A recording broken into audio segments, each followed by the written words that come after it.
Olá, me chamo Antônio Alves Lima, sou orientado pelo professor Alex Alves Bandeira e minha iniciação científica tem o título de Modelagem de estruturas submetidas ao impacto mecânico utilizando o programa ANSYS LSDINA, aplicação do método de elementos finitos em elementos estruturais de barras, cascas e sólidos e do método de elementos discretos em materiais granulares.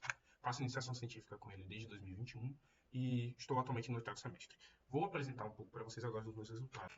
A principal ferramenta utilizada é uma junção do ANSYS com o LSDINA, do pré e pós-processamento. O pré-processamento é feito no LSDINA. É importante ressaltar que essas simulações numéricas são essenciais para a engenharia, principalmente, nesse caso, quando se trata de eventos dinâmicos, como impactos, colisões, uma dinâmica explícita, em que os resultados se alteram à medida que o tempo passa e as condições de contorno são alteradas. Além de que o LSDINA permite você utilizar materiais avançados, né, com compartimentos elastoplásticos, materiais compostos, de uma forma mais simples. E, óbvio, precisa ser calculado, né, então, pós-processador é o ANSYS do Mechanical PDL, em que ele faz análises não lineares e dinâmicas de uma forma avançada e permite a integração de comandos e scripts para personalizar o resultado. O que foi desenvolvido ao longo dessa iniciação científica foi a exploração de modelagens com partículas, principalmente tentando fazer uma abordagem conjunta com métodos de elementos finitos e métodos de elementos discretos. Nesse exemplo, tem-se o método de elementos finitos trazido pelos elementos de casca, que é o funil, e a chapa, que vai receber os elementos do método de elementos discretos, que são as partículas, as pequenas esferas que estão passando por dentro do funil. É um exemplo didático disponível nesse site, que já tem todo o pré-processamento feito, só para você realmente aprender. E, nesse caso aqui, já é um modelo baseado em um artigo do professor, né, em que você tem os elementos de casca nesses containers e as esferas, né, são os elementos discretos que vão cair nesse container. Aqui é um exemplo do material. Enfim, são exemplos que foram feitos para o aprendizado. E aqui são os principais resultados que foram obtidos a partir do estudo desses elementos. No caso, trazendo agora a modelagem com a dinâmica explícita. O primeiro deles, e que foi o mais trabalhado ao longo desses 3 anos, é esse modelo de compressão axial. No caso, essas partículas, né, são esferas de 15 a 20 milímetros que tentam simular um solo sendo comprimido. Vale ressaltar que, como acaba simulando um solo de alta granulometria, é difícil ter aquela visualização de um solo rompendo nesse ensaio. Porém, é uma boa interação com as placas, né, que são elementos sólidos nesse caso, que estão comprimindo as partículas. Ele está todo confinado e à medida que a placa superior vai descendo, ele vai compactando essas partículas.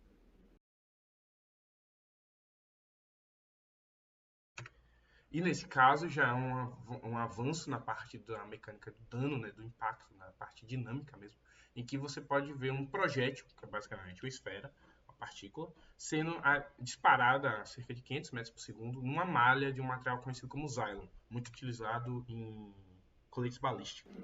E aí, no caso, dá para ver o dano feito nesse elemento de casca. E, óbvio, fazer a comparação, eu aumentei a espessura dele para simular mais camadas, similar ao que o professor fez num artigo. Porém, óbvio, precisa de um certo refinamento ainda, pois aumentar a espessura não equivale exatamente a criar várias camadas, mas já tem um bom resultado mostrando que ele consegue parar o projétil.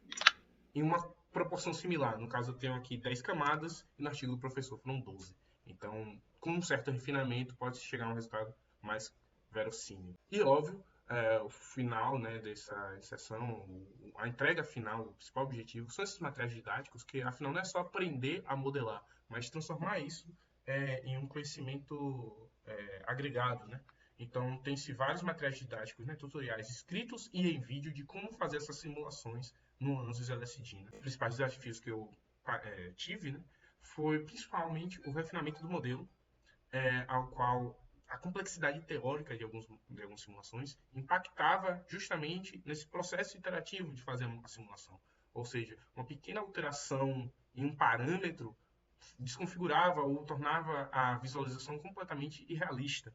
Então, questões da mecânica dos solos é compreensível, a gente estuda na graduação, porém, a parte dinâmica, de impacto, ou então as formulações específicas, como um solo que tem coesão, que consegue romper de forma uniforme, são mais complexas.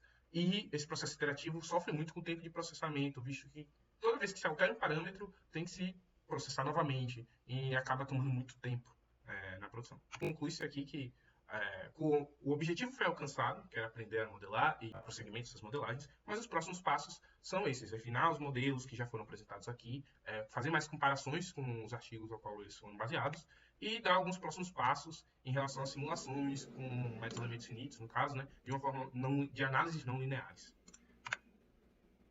como é o exemplo dessa viga aqui de concreto armado. Aqui tem algumas referências, agradeço pela atenção.